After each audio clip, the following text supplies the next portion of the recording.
ಬಹುದೊಡ್ಡ ಆರೋಪ ಬರುತ್ತೆ. ಯಡಿಯೂರಪ್ಪನವರು ತಮ್ಮ ಮಗ ವಿಜೇಂದ್ರ ಅವರನ್ನ ರಾಜಕೀಯವಾಗಿ ಬೆಳೆಸ್ಕೊಳ್ಳೋಕ್ಕೋಸ್ಕರ ಲಿಂಗಾಯತ ಲೀಡರ್ಸ್ಗಳನ್ನೆಲ್ಲ ಸೈಡ್ ಲೈನ್ ಮಾಡ್ಬಿಟ್ರು. ಇಲ್ಲ, ನಾನು ಅದನ್ನು ನಾನು ಒಪ್ಪಲ್ಲ. ಜಗದೀಶ್ ಶೆಟ್ಟರ್ ಅವ್ರನ್ನ ಸೆಂಟ್ರಲ್ ಕಳ್ಸಕ್ಕೆ ಅವ್ರನ್ನ ಪ್ಲಾನ್ ಮಾಡಿದ್ರು. ಸೋಮಣ್ಣ ಅವರನ್ನ ಅಲ್ಲಿ ಸೋಲ್ಸಿದ್ರು.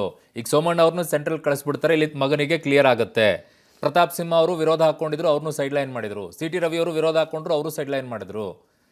ನಮ್ಮ ಪಾರ್ಟಿ ಲಿಂಗಾಯತರ ಪಾರ್ಟಿ ಅಲ್ಲ, ನಮ್ಮ ಪಾರ್ಟಿ ಹಿಂದೂಗಳ ಪಾರ್ಟಿ. ಅದರಲ್ಲಿ ಒಕ್ಕಲಿಗರು ಬರ್ತಾರೆ, ಬ್ಯಾಕ್ವರ್ಡ್ ಬರ್ತಾರೆ, ಎಸ್ಸಿಗಳು ಬರ್ತಾರೆ.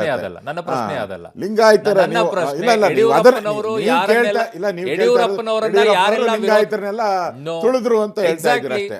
ಇಲ್ಲ, ಆ ಥರದ್ದು ಏನೂ ಇಲ್ಲ. ಯಡಿಯೂರಪ್ಪನವರು ಲಿಂಗಾಯತ ಲೀಡರ್ಸ್ಗಳನ್ನು ತೊಳೆಯೋದಷ್ಟೇ ಅಲ್ಲ, ವಿಜಯೇಂದ್ರ ಅವರ ದಾರಿಯಲ್ಲಿ ಯಾರ್ಯಾರು ಲೀಡರ್ಸ್ಗಳು ಬರ್ತಾರೆ ಅವ್ರನ್ನ ಸೈಡ್ ಲೈನ್ ಮಾಡೋ ಕೆಲಸವನ್ನ ಯಡಿಯೂರಪ್ಪನವರು ಮಾಡಿದ್ರು, ಅತ್ಯಂತ ವೆಲ್ ಪ್ಲಾನ್ಡ್ ಆಗಿ, ಚಾಣಾಕ್ಷತನದಿಂದ ಅನ್ನುವಂತ ಆರೋಪ ಇದೆ. ಹಾಗಾದ್ರೆ ಬಸವರಾಜ ಬೊಮ್ಮಾಯಿ ಯಾಕೆ ಮುಖ್ಯಮಂತ್ರಿ ಆದ್ರು?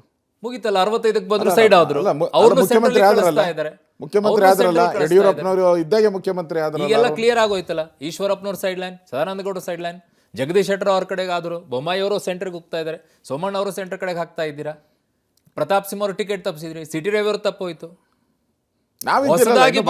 ಹೊಸದಾಗಿ ಬರುವಂತ ಲೀಡರ್ಸ್ ಯಾರು ಕಾಣಬಾರ್ದು. ನಾ ಇದ್ದೀರಿ, ಇನ್ನು ಯತ್ನಾಳ್ ಅವರು ಇದ್ದಾರೆ, ಬೇಕಾದಷ್ಟು ಜನ ಇದ್ದಾರೆ, ಅಶ್ವಥ್ ನಾರಾಯಣ್ ಇದ್ದಾರೆ. ಯತ್ನಾಳ್ ಅವರು ಆಲ್ರೆಡಿ ವಿರೋಧ ಹಾಕೊಂಡಾಗಿದೆ, ಏನಿಲ್ಲ, ಮನ್ನಣೆನೇ ಇಲ್ಲ ಯತ್ನಾಳ್ ಅವ್ರ ವಿಚಾರದಲ್ಲಿ. ಅವರು ನಮ್ಮ ಲೀಡರ್.